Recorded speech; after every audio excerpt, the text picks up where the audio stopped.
कि खुदा से जंग मत करना, मदारिस बंद मत करना। खुदा से जंग मत करना, मदारिस बंद मत करना। खुदा से जंग मत करना, मदारिस बंद मत करना। अजानों को असीरी का कभी पाबंद मत करना। खुदा से जंग मत करना, मदारिस बंद मत करना। वो पहला मदरसा सुफ़ा जिसे आका बनाते हैं।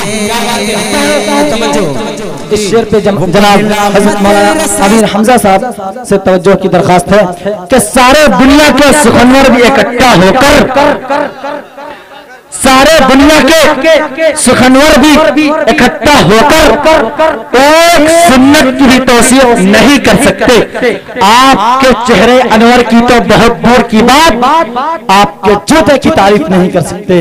आपके चेहरे अनवर की तो बहुत दूर की बात, आपके जूते की तारीफ नहीं कर सकते। अब आइए, अब मैं ज़हमत सुखन देना चाहूंगा एक ऐसे मुकर्रिर को जिनके दीप के लिए हजारों निगाहें तृष्णा काम रहती है। कितनी ही काने जिनके सुनने के आरज़ू रखते हैं, कितनी ही जमीनें जिनके कदम बोसी की तमन्नाएं लिए रहती है, कितनी ही राहें जिनके इस्तकबाल में फूल बिछाते हैं, दूर दूर तक जिनके नेकनामे के चर्चे हैं, जिनकी शख्सियत मुख्तलिफ औसाफ व महासिन के मरकता है, जो बेक वक्त एक बेहतरीन आलिम भी है और शायर इस्लाम भी है, फिक्रमंद मुबल्लिग भी है, काबिल नासा भी है, दिलों को रुला देने वाले वाइज भी है, पुरजोर खतीब भी है। इतना ही नहीं बल्कि खिताबत के मैदान से लेकर नसीहत के बागान तक, हुस्न बयान की वादियों से लेकर खुशहानी के फजाओं तक और अपनों की बस्तियों से लेकर गैरों की दुनिया तक जिनको मकबूलियत की शोहरत हासिल है, जिनसे मेरी मुराद खतीब ज़ीशान मुकर्रिर हिंद व नेपाल जनाब हजरत मौलाना तारिक अनवर साहब कासमी दामत बरकातुहुल आलिया से है। इस वक्त मैं हजरत से दरखास्त करूंगा कि हजरत तशरीफ लाए और अपनी शौलाबार खिताबत से हम सामाईन को नवाजे।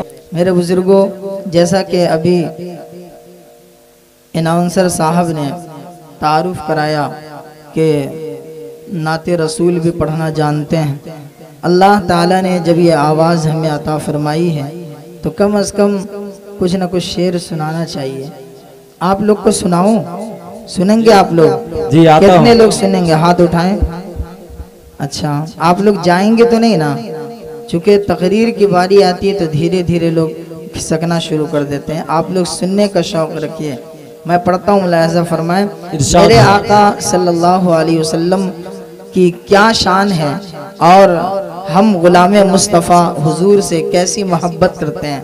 हाजिर करता हूँ, मुलाहिज़ा करें कि मेरे प्यारे मुस्तफ़ा की कितने आला शान है। जरा सा बोलिए सुभान अल्लाह, सुभान अल्लाह। कि मेरे प्यारे मुस्तफ़ा की कितने आला शान है। मेरे प्यारे मुस्तफ़ा की कितने आला शान है। मेरे प्यारे मुस्तफ़ा की कितने आला शान है।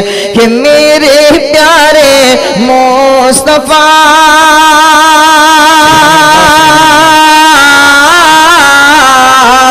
मेरे प्यारे मुस्तफ़ा की कितनी आला शान है। मेरे प्यारे मुस्तफ़ा की कितनी आला शान है। नाम पर उनके मेरी जान भी कुर्बान है। नाम पर उनके मेरी जान भी कुर्बान है। मेरे प्यारे मुस्तफ़ा के कितने आला शान है। आप लोग कम से कम सुभान अल्लाह तो बोल सकते हैं कि कोई पाबंदी है? तो बोलिए मचल के सुभान अल्लाह, पता चले कि आप बिल्कुल बेदार हैं। मैं बेदार करने के लिए कुछ पढ़ देता हूँ, मुलाहिजा करें कि आओ बतलाओ तुम्हें रोजा मेरे सरकार का, आओ बतलाओ तुम्हें रोजा मेरे सरकार का, आओ बतलाओ तुम्हें रोजा मेरे सरकार का, कि आओ बतलाओ तुम्हें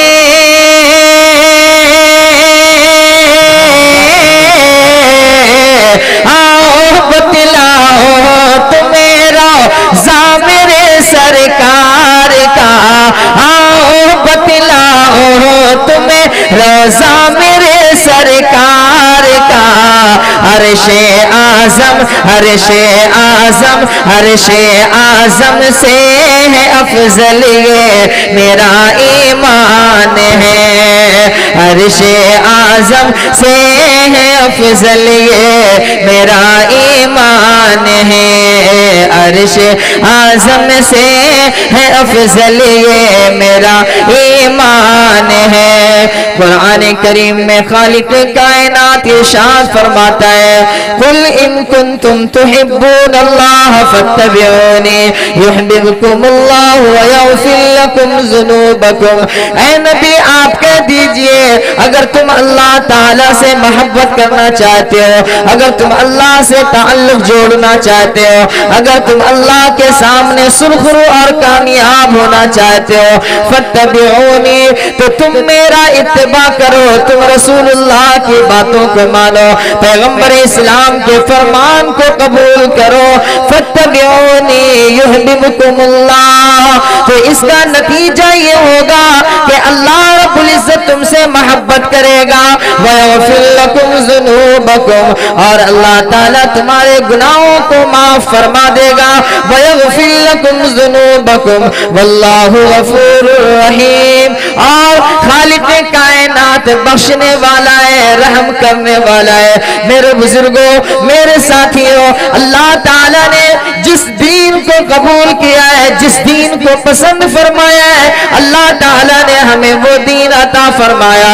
चुनांचे कुरान करीम के दूसरे पारे में खालिक कायनात फरमाता है, इन्नद्दीना इंदल्लाहिल इस्लाम, दीन अल्लाह के नजदीक इस्लाम है। और दूसरी जगह पे फरमाया, वमन यब्तगि गैरल इस्लाम दीनन फलन युक़बल मिन, कि जिसने इस्लाम को छोड़कर कोई दूसरा धर्म इख्तियार किया, कोई दूसरा दीन इख्तियार किया, हरगिज अल्लाह ताला उसे कबूल नहीं फरमाएगा। लिहाजा हमें और आपको चाहिए कि खालिक कायनात का जो फरमान है, अल्लाह ताला ने जो हमें ये दीन अता फरमाया, जो इस्लाम की नेमत से नवाजा, हमारा आप इस्लाम के अंदर आ जाए, हमारा आप इस्लाम पर मुकम्मल अमल करें।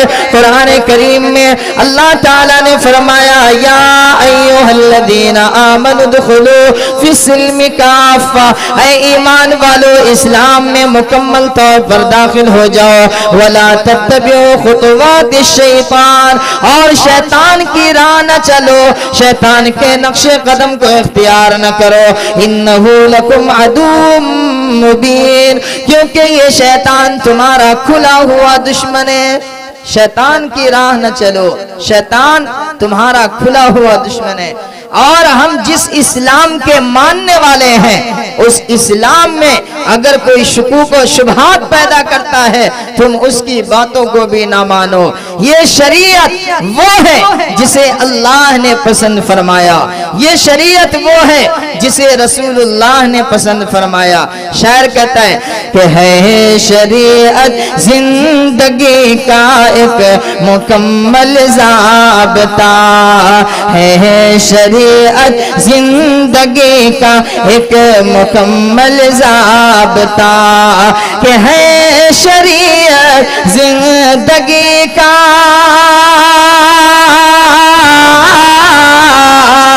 है शरीयत शरीयत जिंदगी का एक मुकम्मल ज़ाब्ता, जो शरीयत में दखल दे वो बड़ा शैतान है, जो शरीयत में दखल दे वो बड़ा शैतान है। कुरान करीम में अल्लाह ताला ने इरशाद फरमाया, कुल इन कुंतुम तुहिब्बून अल्लाह, अगर अल्लाह से ताल्लुक जोड़ना चाहते हो, अगर अल्लाह से मोहब्बत करना चाहते हो तो मेरे रसूल, मेरे नबी मोहम्मद अरबी की इत्तबा करो, मोहम्मद अरबी की बात मानो।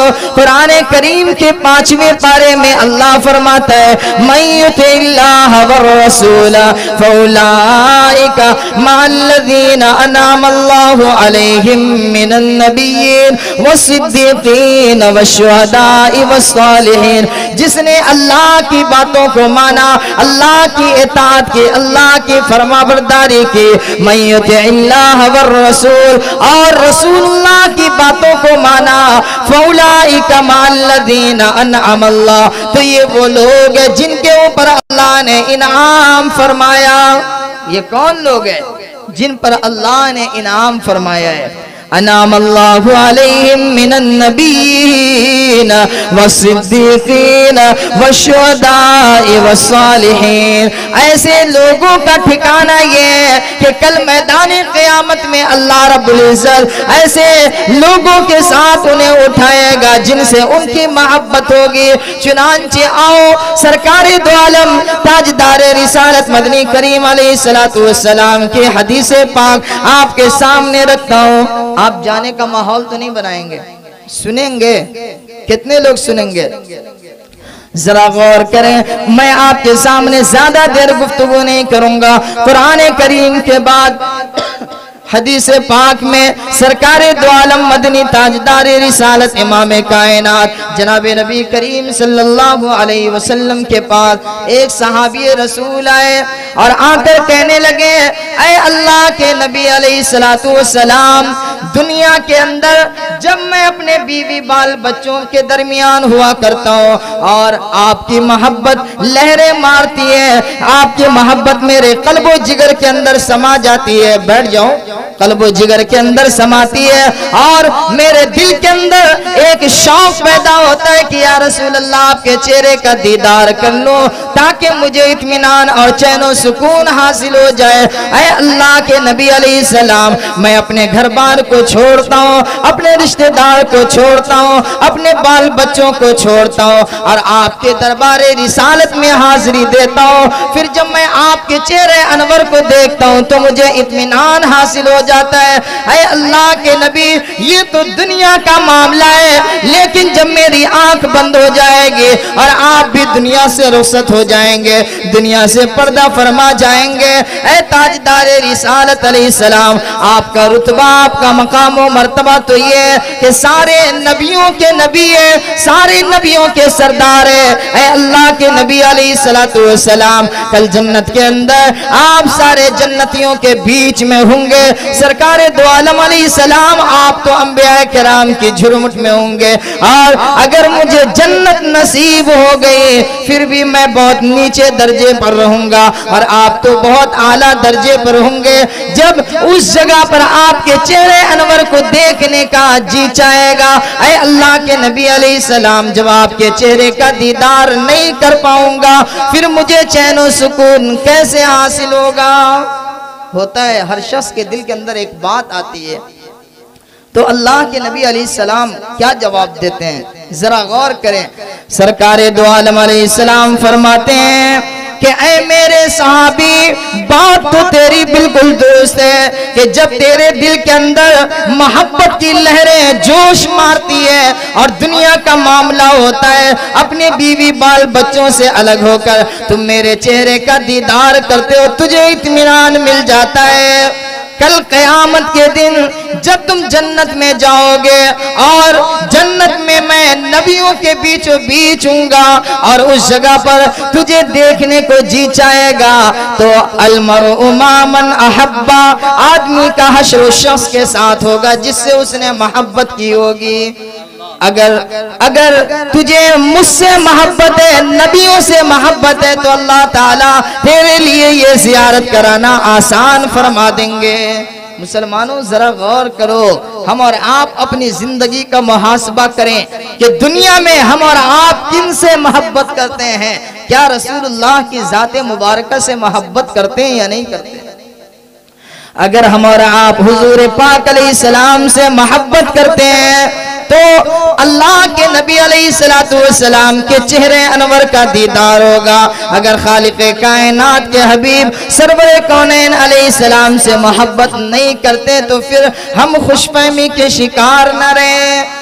हदीस पाक के अंदर आता है मोहब्बत का तकाजा क्या है? मोहब्बत का तकाजा ये है कि हम और आप अल्लाह के नबी अलैहिस्सलातु वस्सलाम की बातों को माने, हम पैगंबर इस्लाम के किरदार को और ताजदार रिसालत के अखलाक व किरदार को अपनी जिंदगी के अंदर लाएं, हम अपनी जिंदगी का मुहासबा करें। सरकार फरमाते हैं मन अहब्ब सुन्नती कान मई फिल जन्ना, जिसने मेरी सुन्नत से प्यार किया, जिसने मेरी सुन्नत को इख्तियार किया, जिसने मेरी सुन्नत से मोहब्बत किया, कान मई फिल जन्ना, ऐसा इंसान जन्नत के अंदर मेरे साथ होगा। कहाँ होगा? जन्नत के अंदर मेरे साथ होगा। बतलाइए वो इंसान कितना खुश नसीब होगा जिसे रसूलुल्लाह की रिफाकत नसीब हो जाए, जिसे अल्लाह के नबी अलैहिस्सलातु वस्सलाम का साथी होना नसीब हो जाए। वो इंसान कितना खुश नसीब इंसान होगा। सरकार दो आलम अलैहिस्सलातु वस्सलाम फरमाते हैं मन काना, जिसने मेरी सुन्नत से मोहब्बत किया, मन अहब्ब सुन्नती काना मई फिल जन्ना। ऐ लोगों, जब हम और आप अल्लाह के नबी मोहम्मद अरबी सल्लल्लाहु अलैहि वसल्लम की मोहब्बत के दावेदार हैं, हम और आप ये कहते हैं कि पैगंबर इस्लाम अलैहिस्सलातु वस्सलाम से हम मोहब्बत करते हैं, तो मोहब्बत के तकाजे पर भी अमल करना होगा। क्या ख्याल? बात समझ में आ रही है? बात समझ में आ रही है? हाथ उठा करके बोलिए आप लोग जागे हैं। चूंकि जब आखिर मरहले में आना होता है तो बार बार ये पूछना पड़ता है कि वाकई जागे हुए हैं कि नहीं। तो हुजूर पाक सल्लल्लाहु अलैहि वसल्लम के किरदार को अपनी जिंदगी के अंदर लाना होगा। अभी मुझसे पहले हजरत मौलाना अमीर हमजा साहब बयान फरमा रहे थे और उन्होंने ये भी फरमाया कि नबी अलैहिस्सलातु वस्सलाम का अखलाक व किरदार क्या है कि एक यतीम बच्चे का सहारा बन रहे हैं। मेरे बुजुर्गों, हुजूर के जो अखलाक व किरदार है, हम अपनी जिंदगी का मुहासबा करें कि हमारा अखलाक व किरदार नबी अलैहिस्सलातु वस्सलाम से मिलता है या नहीं मिलता है। मिलता है तो हमारा आप कामयाब है। अब अल्लाह के नबी अलैहिस्सलातु वस्सलाम को देखें, मेरे आका मोहम्मद अरबी सल्लल्लाहु अलैहि वसल्लम ऐसे अखलाक के मालिक के अपने तो अपने दुश्मन भी दोस्त बन जाते हैं। यहाँ तक के मुशरिकीन मक्का भी सरकार दो आलम अलैहिस्सलातु वस्सलाम को सदाकत का लक़ब देते हैं। चुनांचे रिवायत के अंदर आता है हुजूर पाक सरवरे कौनैन मोहम्मद अरबी सल्लल्लाहु अलैहि वसल्लम जब दीन की दावत देना शुरू की, जब दीन की तबलीग का वक्त आया, अल्लाह के नबी अलैहिस्सलातु वस्सलाम मक्के के कुरैशियों से कहा कि तुम सब के सब इस पहाड़ के पास जमा हो जाओ, कोहे सफा के पास। फिर अल्लाह के नबी ने फरमाया, ऐ लोगों जरा बताओ, अगर मैं तुम्हारे सामने ये बात पेश करूं कि इस पहाड़ के पीछे एक लश्कर है जो तुम्हारे ऊपर करीब हमला आवर होने वाला है, तुम मेरी बातों को मानोगे या नहीं?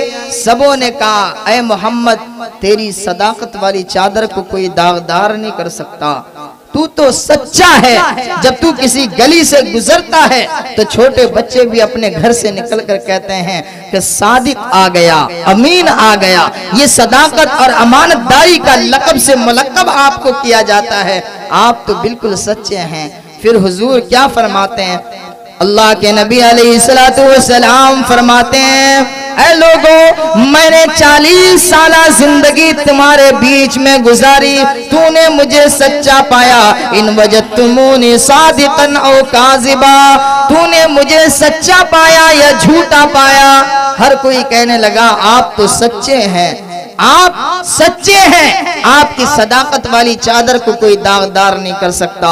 फिर हुजूर पाक अलैहिस्सलातु वस्सलाम फरमाने लगे, ऐ लोगों, मैं आज तुम्हारे सामने ये कह रहा हूँ कि एक वक्त आने वाला है जब खालिक कायनात के सामने हमें और तुम्हें जमा होना है, अल्लाह की अदालत में जमा होना है। अल्लाह ताला फिर हमसे सवाल जवाब फरमाएगा, हम उस वक्त क्या जवाब देंगे? लिहाजा या अय्युहन्नास क़ूलू ला इलाहा इल्लल्लाह तुफ्लिहू, ऐ लोगों ला इलाहा इल्लल्लाह पढ़ लो, कामयाब हो जाओगे। ये कौन फरमा रहे? हमारे और आपके आका मोहम्मद अरबी सल्लल्लाहु अलैहि वसल्लम ने फरमाया, है लोगों ला इलाहा इल्लल्लाह कह लो, कामयाब हो जाओगे। इतना कहना था कि वो मुशरिकीन मक्का जो मोहम्मद अरबी सल्लल्लाहु अलैहि वसल्लम को सच्चा कह रहे थे, पैगंबर इस्लाम अलैहिस्सलातु वस्सलाम को अच्छा समझ रहे हैं, वो सब के सब पैगंबर के मुखालिफ बन गए और उसी जगह पर पत्थरों की बौछारें शुरू हो गई। और अल्लाह के नबी का अखलाक व किरदार देखें कि एक वक्त ऐसा भी आता है, हुजूर मस्जिद नबवी के अंदर तशरीफ फरमाए। अरे आप लोग सुनना चाह रहे हैं तो सुनिए, उठ बैठ करते हैं तो जहन के अंदर इंतशार पैदा होता है। सरकार दो आलम अलैहिस्सलातु वस्सलाम मस्जिद नबवी में तशरीफ फरमाए। ताजदार रिसालत अलैहिस्सलातु वस्सलाम का जाने दुश्मन, कट्टर दुश्मन, इस्लाम का मुखालिफ ताइफ की तरफ से एक वफ्द आया और वो अपने दोस्तों से मिला। मिलने के बाद उन्होंने कहा, ऐ मोहम्मद, मैं क़याम करूंगा तो तुम्हारे पास क़याम करूंगा, मैं रात गुजारूंगा तुम्हारे पास रात गुजारूंगा। हालांकि हमारे आका अलैहिस्सलातु वस्सलाम ये कह सकते थे कि तू तो मेरा कलमा भी पढ़ने वाला नहीं, तू तो इस्लाम का मानने वाला भी नहीं, मैं तुझे अपने यहाँ क़याम करने नहीं दूंगा, कह सकते थे। लेकिन हुजूर का अखलाक व किरदार क्या था? मुसलमानों जरा गौर से सुनो और अपने अंदर उस अखलाक को पैदा करने की कोशिश करो, फिर देखें कि हमारे और आपके दिल में रसूलुल्लाह की क्या मोहब्बत होनी चाहिए। चुनांचे रिवायत में आता है, सरकार दो आलम अलैहिस्सलातु वस्सलाम मस्जिद नबवी में एक खेमा गाड़ देते हैं और ये मुशरिकीन ये सारे के सारे हुजूर अलैहिस्सलातु वस्सलाम के घर मेहमान बनते हैं। पैगंबर इस्लाम ऐशा की नमाज पढ़कर इनके पास वक्त देते हैं, घंटों गुफ्तगू फरमाते हैं, हंसते खिलते हैं और उसके बाद उस जगह से चले जाते हैं। यानी सिर्फ खाना खिलाना नहीं, खाना खिलाने के बाद अल्लाह के नबी अलैहिस्सलाम उस जगह पर आराम भी फरमा रहे हैं। और जो जानी दुश्मन है, इस्लाम का मुखालिफ है, अल्लाह के नबी अलैहिस्सलाम उनके पास भी वक्त दे रहे हैं और उनसे गुफ्तगू कर रहे हैं, दिल जोई की बातें फरमा रहे हैं। जरा गौर करें अल्लाह के नबी का क्या अखलाक व किरदार था। क्या भाई, अल्लाह के नबी का क्या अखलाक व किरदार था और आज हमारा और आपका क्या अखलाक है। आज तो कुछ लोग ऐसे भी होते हैं जो मिंबरों से बयान करते हैं तो कहते हैं कि वहां पर जाकर के जहां पर पता न चले कि ये इधर वाला है या उधर वाला है, वहां पर कोई ऐसी बात जाकर के कह दो, खुद ब खुद पता चल जाएगा कि ये इधर वाला है और खुद ब खुद पता चल जाएगा कि वो उधर वाला है। बड़ा अजीब व गरीब मसला है। मेरे मुसलमान साथियों जरा गौर करें कि क्या यही अखलाक हमारे और आपके आका ने बतलाया।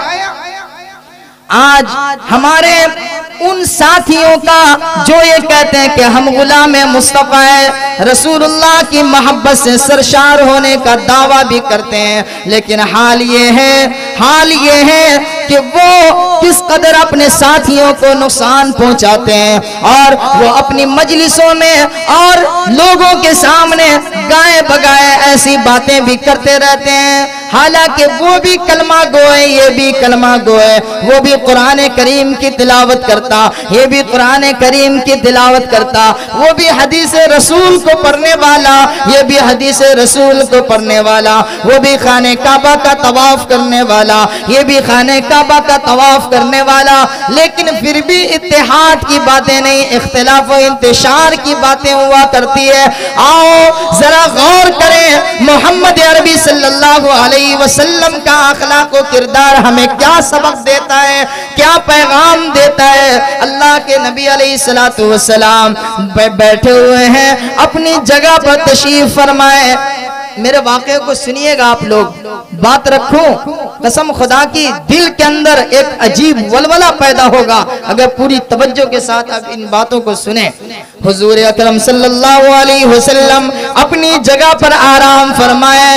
एक यतीम बच्चा दूर से आया और आने के बाद कहने लगा कि ऐ मोहम्मद, मैं तेरा कलमा पढ़ता नहीं, मैं इस्लाम को मानता नहीं, लेकिन मैं एक यतीम बच्चा हूँ, मेरे माँ बाप दुनिया से जा चुके हैं और मैं मुशरिक हूँ, मैं काफिर हूँ, लेकिन मेरा जो सरदार है अबू जहल, उसने मेरे माल का फैसला मेरे साथी के हक में कर दिया है। हालांकि वो सारा रिपोर्ट मेरे पास मौजूद है कि वो जमीन मेरी है, वो मकान मेरा है, वो माल मेरा है, लेकिन इन सारी चीजों के बावजूद मेरा जो सरदार है अबू जहल, उसने ये फैसला मेरे साथी के हक में किया जो मुझसे दावा दायर कर रहा था। हालांकि वो सामान मेरा है, मेरा कोई भी यारो मददगार नहीं। ऐ मोहम्मद, मैंने ये सोचा कि आपके पास, आपके दरबार में हाजिरी दूंगा तो कहीं मेरा ये मसला हल हो सकता है। अल्लाह के नबी अलैहिस्सलाम के सामने वो यतीम बच्चा आने के बाद उनके आंखें अश्कबार थी। सरवरे कौनैन जनाबे नबी करीम अलैहिस्सलाम उनकी बातों को सुन रहे हैं। फिर वो बच्चा कहता है कि ऐ मोहम्मद, मेरा सरदार अबू जहल ये कहता है कि तुझे जिसको बुला कर लाना है बुला कर ले आ, मैं अपने हक, मैं अपना फैसला चेंज नहीं कर सकता, मैं अपने फैसले को तब्दील नहीं कर सकता। ये सुनना था। हुजूर के आंखों में भी आंसू आ गए कि देखो, इस यतीम का कोई भी सहारा नहीं, इस गरीब का कोई सहारा नहीं, और ये मुशरिकीन मक्का का जो सरदार अबू जहल, इन्होंने जुल्म किया है कि इनके माल का फैसला किसी और के हक में कर दिया। हुजूर की आंखें अश्कबार हैं, अपनी जगह से उठते हैं और सीधे अबू जहल के दरबार की तरफ पहुंचते हैं। जरा मुसलमानों, नबी अलैहिस्सलाम के जाने का अंदाज देखो, आका अलैहिस्सलाम के जाने का अंदाज देखो। पैगंबर उस जगह पर जाते हैं उस शान और शौकत के साथ। जब वहां पे पहुंचते हैं तो अबू जहल बड़े बड़े लोगों के साथ बैठा हुआ है। कुछ चंद लोग जो रईस किस्म के हैं उनके साथ में वो बैठा है।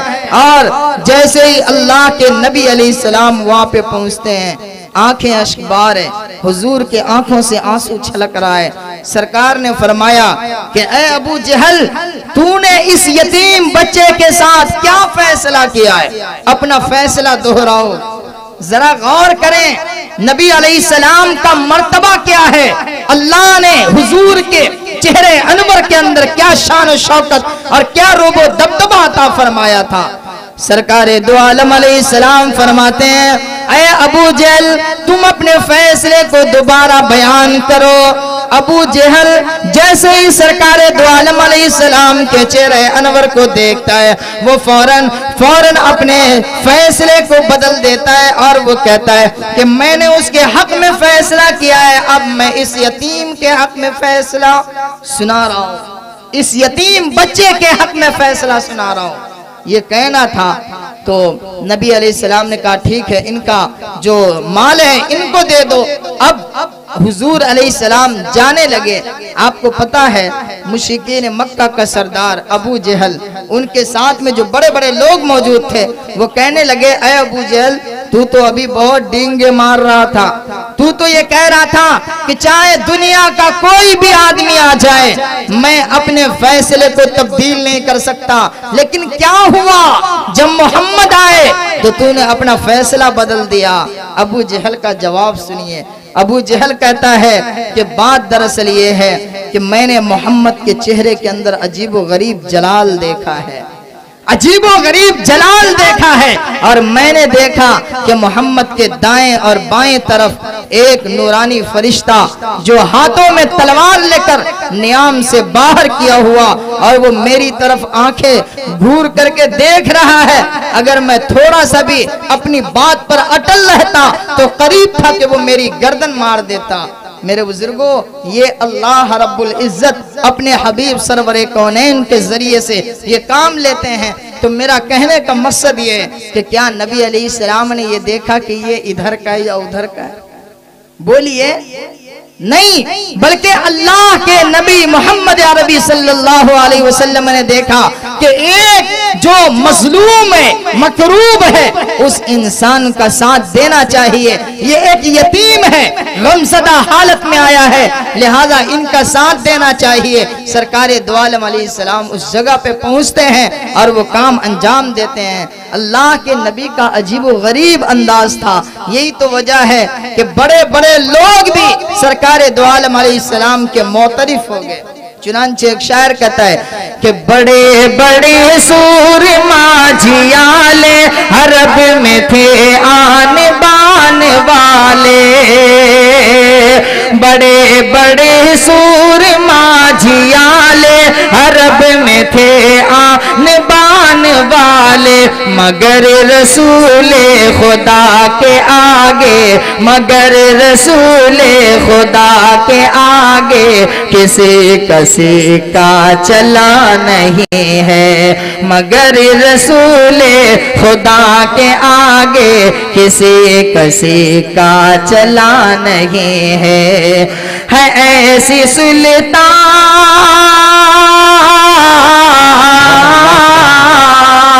है, ऐसी सुल्तान मेरे आका जिन्होंने घर में किया है फाका। कई कई दिन हुआ है ऐसा, कई कई दिन हुआ है ऐसा कि घर में चूल्हा जला नहीं है। लेकिन अल्लाह ने हुजूर अकरम सल्लल्लाहु अलैहि वसल्लम को कैसा अखलाक व किरदार अता फरमाया था। तो बताइए हमारे नबी अलैहिस्सलाम अजीबो गरीब शान के मालिक है या नहीं?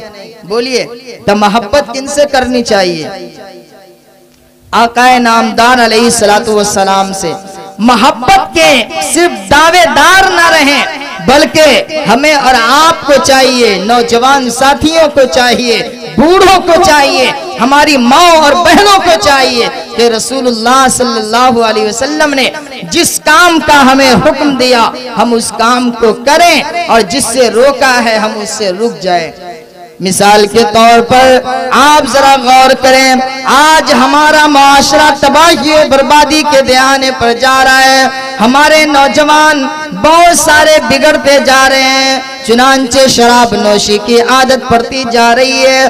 जरा गौर करें अल्लाह का कुरान क्या कहता है। खालिक़े कायनात कुरान करीम के अंदर इरशाद फरमाता है, इन्नमल खम्रु वल मैसिरु वल अंसाब वल अज़लामु रिज्सुम मिन अमलि शैतान फज्तनिबूहु लअल्लकुम तुफ्लिहून।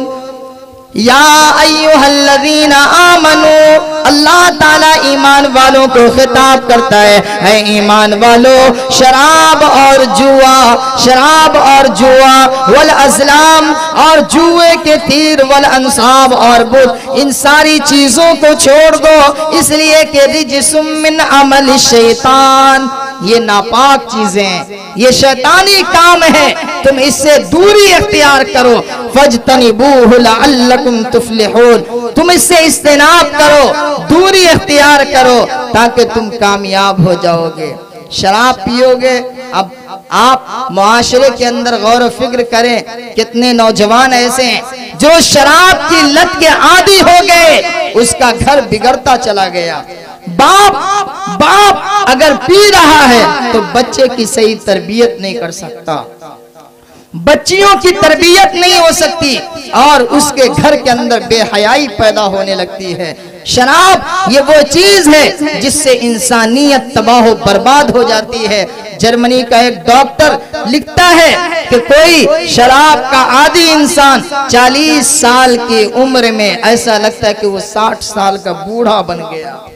शराबी जब शराब का आदी बन जाता है तो उसके बाप को यह समझ लेना चाहिए कि मेरा बच्चा नहीं है, और अगर वो शराबी इंसान किसी का शौहर है तो उसकी बीवी को यह एहसास कर लेना चाहिए कि मेरे सर से शौहर का साया खत्म हो चुका है। अगर बहन है तो वो ये समझ ले कि मेरे इस्मत की हिफाजत मेरा भाई नहीं कर सकता, क्योंकि शराब ये वो चीज है जो इंसानियत के अंदर दरार पैदा करता। कुरान करीम के अंदर खालिक कायनात इरशाद फरमाता है, इन्नमा युरीदु शैतान अय्युक़िअ बैनकुमुल अदावत वल बग़ज़ा फिल ख़म्रि वल मैसिर व यसुद्दकुम अन ज़िक्रिल्लाह व अनिस सलाह फ़हल अंतुम मुंतहून। ये शराब ये वो चीज है, जुएबाजी वो चीज है। इन्नमा युरीदु शैतान अय्युक़िअ बैनकुमुल अदावा, जो तुम्हारे दरमियान दुश्मनी को पैदा करता है, वल बग़ज़ा और बुग़्ज़ व हसद को पैदा करता है, फिल ख़म्रि वल मैसिर व यसुद्दकुम अन ज़िक्रिल्लाह व अनिस सलाह, और अल्लाह के जिक्र से दूर कर देता है, नमाजों से दूर कर देता है। गोया इस्लाम उनके दिलों से निकलता चला जाता है। इसलिए मेरे बुजुर्गों, शराब की लत से दूर रहें। हम मोहम्मद अरबी के गुलाम हैं, हम हुजूर की मोहब्बत के दावेदार हैं, तो हमें और आपको चाहिए कि इन बुरी आदतों से महफूज रहने की कोशिश करें। जरा गौर करें, सहाबे किराम में बहुत सारे ऐसे सहाबा जो शराब के आदी थे, अपनी हर दावत के अंदर शराब पिया करते थे, और यह अरब की आदत थी, अरब की घुट्टी में समाई हुई थी। लेकिन जब अल्लाह ताला ने कुरान करीम के अंदर शराब के ऊपर रोक लगाया, अल्लाह ताला ने फरमाया कि ऐ लोगों, ये शैतानी अमल है, ये गंदी चीज है, तुम इससे बचने की कोशिश करो।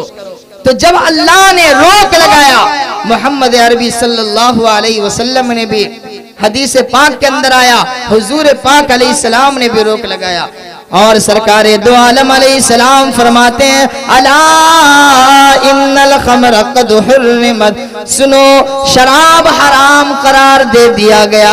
इतना कहना था, पैगंबर इस्लाम अलैहिस्सलातु वस्सलाम का एक मुनादी मदीने के चौक पर हाजिर होता है और हर तरफ ये ऐलान करता फिरता है कि ऐ लोगों, शराब को छोड़ दो, शराब को छोड़ दो। जिन्होंने भी शराब अपने घरों के अंदर रखा है वो उसे तोड़ करके बहा देवे।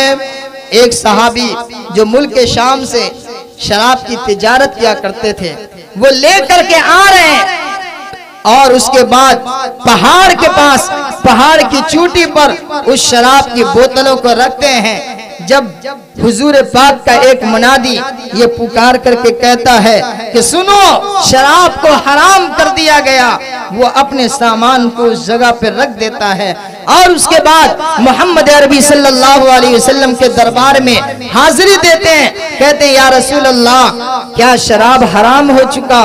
अल्लाह के नबी फरमाते हैं, हाँ, शराब हराम करार दे दिया गया। फिर वो कहते हैं, या रसूल अल्लाह, मैंने बहुत माल लगा करके शराब खरीद करके लाया, क्योंकि मैं इसी का तिजारत किया करता हूँ, तो मैं अभी मदीने के बाहर एक पहाड़ की चोटी पर रखा हूँ। सरकार दो आलम अलैहिस्सलाम ये फरमाते हैं कि तुम उसे बहा दो। इतना कहना है कि हुजूर के सहाबा किस तरीके से पैगंबर की बातों को मानते हैं। जरा गौर कीजिए, आज हम और आप तो एक दूसरे की बात रखना ही नहीं चाहते, लेकिन सहाबे किराम की क्या हालत। वो सहाबे किराम, वो सहाबी रसूल जो अपना माल पहाड़ की चोटी पर रखे हैं, वो अपना पूरा माल लेकर के नाले के अंदर बहा देते हैं। हालांकि कहने वाले ये भी कहते हैं कि तुम अपना ये माल या तो बेच दो या दोबारा वापस मुल्क शाम पहुंचा दो और वहां से अपना माल लेकर आ जाओ। वो कहते हैं कि नहीं, जब रसूलुल्लाह ने मना फरमा दिया, जब मेरे आका मोहम्मद अरबी सल्लल्लाहु अलैहि वसल्लम ने फरमाया कि मैं इसे गटर के हवाले कर दूं, तो मैं दोबारा अब इसको लेकर के इससे मुनाफा हासिल नहीं कर सकता। चुनांचे गटर के जरिए से सारे शराब की बोतलों को तोड़ करके बहा दिया गया।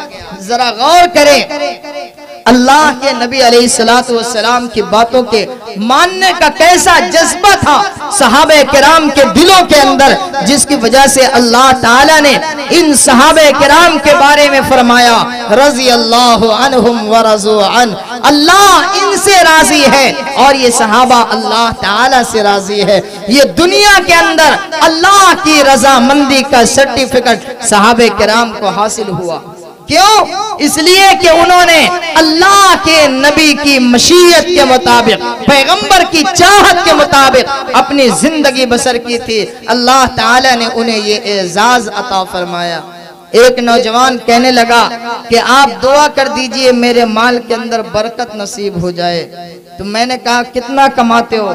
वो कहने लगा कि मैं 15,000 रुपया महीने का कमा लेता हूँ। मैंने कहा फिर भी बरकत नहीं होती? तो कहा कि नहीं, फिर भी बरकत नहीं होती। तो नौजवान था, मुझे शक हुआ। मैंने कहा कि इसका मतलब है कि तुम पी ले तो होगे। तो वो बहुत ही शर्मसार हुआ और उसके बाद वो कहने लगा कि जब आप खुल करके बतला ही दिए तो मैं भी कह देता हूँ कि वाकईतन मैं हर सनीचर का सनीचर पी करके आया करता हूँ। मेरे बुजुर्गों जरा गौर करें, हमारे नौजवान किस तरफ जा रहे हैं। हमारा आप मोहम्मद अरबी के गुलाम हैं, रसूलुल्लाह की बातों के मानने वाले हैं। और आप जरा यकीन करें, ये दुनिया की जिंदगी चंद रोजा जिंदगी है। अगर हमने इस जिंदगी का मुहासबा नहीं किया तो कल क़यामत के दिन हुजूर के सामने कौन सा चेहरा दिखाएंगे। जब रसूल अकरम सल्लल्लाहु अलैहि वसल्लम हमारी शफाअत के लिए आएंगे, कहीं वो हमें देख करके ये कहने लग जाए कि तू मेरा उम्मती तो है लेकिन तुझे मेरा किरदार पसंद नहीं, जा आज तुझे भी मैं पसंद नहीं करता, तो बताए हम वहां पर किन को पुकारेंगे। मेरे नौजवान साथियों, हम अपनी जिंदगी का मुहासबा करें, हम अपनी जिंदगी को तब्दील करें। दिल बदल सकते हैं, जज्बात बदल सकते हैं, मुल्क के फिक्र ख्यालात बदल सकते हैं, दौरे मौजूद के दिन रात बदल सकते हैं। तुम बदल जाओ तो यारो हालात बदल सकते हैं। अल्लाह ने कुरान करीम में फरमाया, इन्नल्लाह ला युगय्यिरु मा बिक़ौमिन हत्ता युगय्यिरु मा बिअनफुसिहिम। अल्लाह किसी कौम को उस वक्त तक नहीं बदलता जब तक कि वो खुद अपने आप को बदलने की कोशिश न करने लगे। मेरे बुजुर्गों, हम अपने आप को बदलने की कोशिश करें। जो कमी है, जो लत है, जो बुरी चीजें हैं, हम उन चीजों से बचने की कोशिश करें। बुराई का रास्ता शैतान दिखलाता है, नेकी का रास्ता अल्लाह का नूरानी फरिश्ता दिखलाता है। इसलिए जब नेकी की चाहत दिल के अंदर आए तो उस काम को करने की कोशिश करें, और जब बुराई की चाहत दिल में आए तो आप उन कामों से रुकने की कोशिश करें। जरा गौर करें, आज हम और आप थोड़ी थोड़ी चीजों के ऊपर अपने ईमान का सौदा कर लेते हैं। कोई अगर थोड़ी सी लालच दे दे तो हम अपने ईमान का सौदा कर लेते हैं। बहुत सारे मुसलमान शराब का धंधा, शराब का कारोबार क्यों करते हैं? वजह क्या रहती है? वजह सिर्फ और सिर्फ ये कि हमारे गांव में फुला बहुत मालदार है, लिहाजा हम भी कुछ मालदार बन जाए। बोलिए, होता है कि नहीं? तो इसलिए हमें और आपको चाहिए कि हम दुनिया की दौलत को न देखें, हम आखिरत के अंदर सुरखरुई और कामयाबी को देखें। आखिरत में देखें कि हमें कामयाबी किस तरीके की हासिल होगी। मेरे बुजुर्गों, मैं तो एक वाकया भी सुनाना चाह रहा था, लेकिन ये एक मेरी आदत है कि जब मुझे इशारा मिलता है तो मैं उसी जगह पर अपनी बात खत्म करता हूँ। आइए मैं अपनी तकरीर ख़त्म करता हूँ। वाखिर दावाना अनिल हम्दुलिल्लाहि रब्बिल आलमीन।